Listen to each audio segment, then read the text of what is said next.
ಸಚಿವ ಶಿವಾನಂದ ಪಾಟೀಲ್ ಹೇಳಿಕೆ ವಿಚಾರ ಸರ್ಕಾರದ ಮಂತ್ರಿ ರೈತರ ಬಗ್ಗೆ ಹಗುರವಾಗಿ ಮಾತಾಡಿದ್ದಾರೆ. ವಿರೋಧ ಪಕ್ಷದ ನಾಯಕ ಆರ್ ಅಶೋಕ್ ವಾಗ್ದಾಳಿ ನಡೆಸಿದ್ದು, ರೈತರನ್ನ ಕಡೆಗಣಿಸಿದ್ರೆ ರೈತರ ಶಾಪಕ್ಕೆ ಸರ್ಕಾರ ಗುರಿಯಾಗುತ್ತೆ.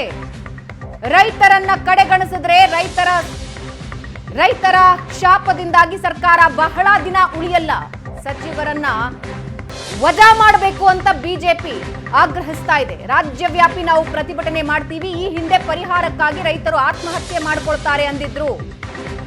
ಮುಖ್ಯಮಂತ್ರಿಗಳಾದ್ರೂ ಇವರ ವಿರುದ್ಧ ಕ್ರಮ ತೆಗೆದುಕೊಳ್ಳಬೇಕಿತ್ತು ಅಂತ ವಿರೋಧ ಪಕ್ಷದ ನಾಯಕ ಆರ್ ಅಶೋಕ್ ವಾಗ್ದಾಳಿ ನಡೆಸಿದ್ದಾರೆ.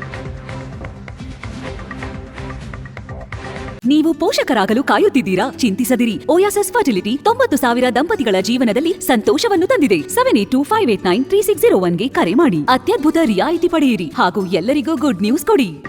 ಸಚಿವ ಶಿವಾನಂದ ಪಾಟೀಲ್ ನೀಡಿರುವಂತಹ ಹೇಳಿಕೆ ಈಗ ವಿವಾದಕ್ಕೆ ಕಾರಣವಾಗಿರುವಂಥದ್ದು. ಈ ಬಗ್ಗೆ ಮಾತಾಡಲಿಕ್ಕೆ ನಮ್ಮ ಜೊತೆಗೆ ವಿಪಕ್ಷ ನಾಯಕ ಆರ್ ಅಶೋಕ್ ಅವರು ಇರುವಂಥದ್ದು. ಸರ್, ಸಚಿವರ ಈ ಹೇಳಿಕೆ ವಿಪಕ್ಷ ನಾಯಕರಾಗಿ ನೀವು ಯಾವ ರೀತಿ ಖಂಡಿಸ್ತೀರಾ ಸರ್? ಕಾಂಗ್ರೆಸ್ ಸರ್ಕಾರ ರೈತರ ಒಂದು ಶೋಷಣೆ ಮಾಡ್ತಾ ಇರುವಂಥ ಸರ್ಕಾರ ಇದು. ಶಿವಾನಂದ ಪಾಟೀಲ್ ಮೊದಲನೇ ಬಾರಿ ಅಲ್ಲ. ಹಿಂದೆ ರೈತರು ಆತ್ಮಹತ್ಯೆ ಮಾಡಿಕೊಂಡಂಥ ಸಂದರ್ಭದಲ್ಲಿ 1 ಲಕ್ಷ ಇತ್ತು, 5 ಲಕ್ಷ ಮಾಡಿದ್ದಕ್ಕೆ ಜಾಸ್ತಿ ಆತ್ಮಹತ್ಯೆ ಆಗ್ತಾ ಇದೆ ಅಂತೇಳಿ. ಎಂಥ ನಾಚಿಕೆಗೇಡಿನ ಸಂಗತಿ. ಇವ್ರಿಗೆ ಮಾನ ಮರ್ಯಾದೆ ಇದೆಯಾ ಸರ್ಕಾರಕ್ಕೆ? ಮುಖ್ಯಮಂತ್ರಿಗಳು ಏನಾದರೂ ಗೌರವ ಇದೆಯಾ? ಈಗ ಮತ್ತೆ ಅದೇ ಚಾಳಿ. ಅವತ್ತು ಹೇಳಿದಾಗ ಎಲ್ಲ ಕಡೆ ಕಣ್ಣೆ ಆದಮೇಲೂ ಕೂಡ ಆಮೇಲೆ ನೋಟಿನ ಒಂದು ಇದರಲ್ಲಿ ಪಾರ್ಟಿಯಲ್ಲೂ ಭಾಗವಹಿಸಿದರು. ನೋಟ್ನ ಮೈ ಮೇಲೆ ತೂರುವಂಥದ್ದು ಕೇಳಿದ್ರೆ ಯಾರ್ದೋ ದುಡ್ಡು ಎಲ್ಲಮ್ಮನ ಜಾತ್ರೆ ಅಂತ ಹೇಳಿದ್ರು. ಈಗ ಮತ್ತೆ ರೈತರ ವಿಚಾರವಾಗಿ ಬರಗಾಲ ಬಂದಿದ್ದರೆ ರೈತರು ಹಣ ಬರ್ತೈತೆ ಅಂತ ಕಾಯ್ತಾ ಇದ್ದಾರೆ. ಬರಗಾಲ ಬರಲಿ ಅಂತ ಯಾವ ರೈತ ಕಾಯ್ತಾನೆ? ಮಳೆ ಬಂದರೆ ಬೆಳೆ ಬೆಳೆಯೋಣ, ಉಳುಮೆ ಮಾಡೋಣ, ಮಕ್ಕಳನ್ನ ಮತ್ತು ದೇಶಕ್ಕೆ ಅನ್ನ ಕೊಡೋಣ ಅಂತ ಯೋಚನೆ ಮಾಡೋ ರೈತ, ಈ ದೇಶವನ್ನು ಸಾಕ್ತಾ ಇರೋವಂಥ ರೈತ, ಅನ್ನ ಕೊಡುವ ರೈತ, ಅಂಥವ್ರ ಬಗ್ಗೆ ಈ ಥರ ಕೀಳು ಅಭಿರುಚಿಯನ್ನು ವ್ಯಕ್ತ ಮಾಡುವಂಥದ್ದು. ಬರಗಾಲಕ್ಕೆ ಕಾಯ್ತಾ ಇದ್ದಾರೆ. ಕೃಷ್ಣೆ ನದಿ ನೀರು ಫ್ರೀಯಾಗಿ ಕೊಡ್ತೀರಿ, ಕರೆಂಟು, ಬಿತ್ತನೆ ಬೀಜ ಫ್ರೀಯಾಗಿ ಕೊಡ್ತೀರಿ, ಆ ಫ್ರೀ ಕೊಡ್ತಾರೆ ಅನ್ನೋದಕ್ಕೋಸ್ಕರ ಕೆಲಸ ಮಾಡ್ತಾ ಇದ್ದಾರೆ ಅಂತ ಹೇಳ್ತಾರೆ.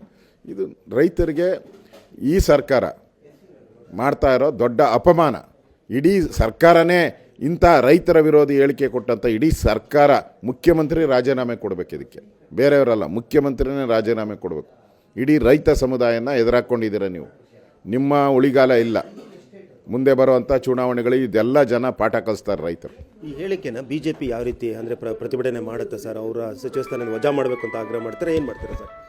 ಇಡೀ ನಮ್ಮ ರಾಜ್ಯದಲ್ಲೇ ನಾವು ಇದನ್ನು ಪ್ರತಿಭಟನೆ ಮಾಡ್ತೀರಿ. ನಾವೀಗಾಗಲೇ ನಾನು ಪ್ರತಿಭಟನೆ ಮಾಡಿದ್ದೀನಿ. ಎಲ್ಲರೂ ಕೂಡ ಪ್ರತಿಭಟನೆಯನ್ನು ಮಾಡಬೇಕು ಇಂಥ ವಿಚಾರಕ್ಕೆ. ರೈತರ ನಾನು ರೈತರಿಗೂ ವಿನಂತಿ ಮಾಡ್ತೀನಿ, ಇಂಥ ದುಷ್ಟ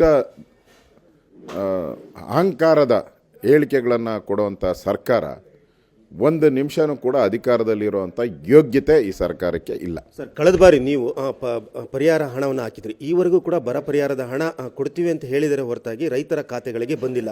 ಇದೇ ಹೊತ್ತಿನಲ್ಲಿ ಸಚಿವರ ಈ ಹೇಳಿಕೆಯನ್ನು ಬಿಜೆಪಿ ಯಾವ ರೀತಿ ತೆಗೆದುಕೊಳ್ಳುತ್ತೆ? ಅಂದರೆ ರೈತರ ಖಾತೆಗೆ ಇನ್ನೂ ಕೂಡ ಹಣ ಜಮಾ ಆಗಿಲ್ಲ, ಅದಕ್ಕೆ ಸಚಿವರ ಈ ಹೇಳಿಕೆ ಆತ್ಮಹತ್ಯೆಗೆ ಕಾಯ್ತಾ ಇದ್ದಾರೆ ಅನ್ನೋದು. ಈಗಾಗಲೇ ರೈತರ ಶೋಷಣೆಯನ್ನು ಈ ಸರ್ಕಾರ ಮಾಡ್ತಾ ಇದೆ. ನನ್ನ ಸರ್ಕಾರ ಇದ್ದಾಗ, ನಾನು ಕಂದಾಯ ಸಚಿವನಾಗಿದ್ದಾಗ ಒಂದೇ ತಿಂಗಳಲ್ಲಿ ಪರಿಹಾರ ಕೊಟ್ಟೆ.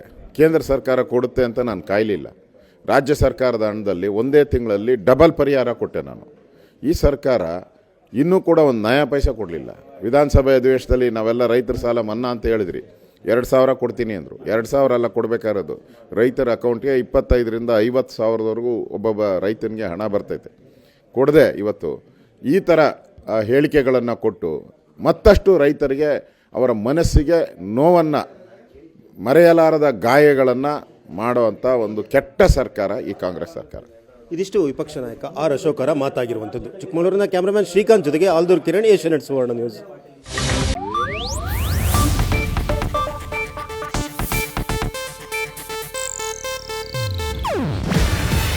ಇದು ಏಷ್ಯಾನೆಟ್ ನ್ಯೂಸ್ ನೆಟ್ವರ್ಕ್ ಪ್ರಸ್ತುತಿ. ನೀವು ನೋಡ್ತಿದ್ದೀರಾ ಏಷ್ಯಾನೆಟ್ ಸುವರ್ಣ ನ್ಯೂಸ್.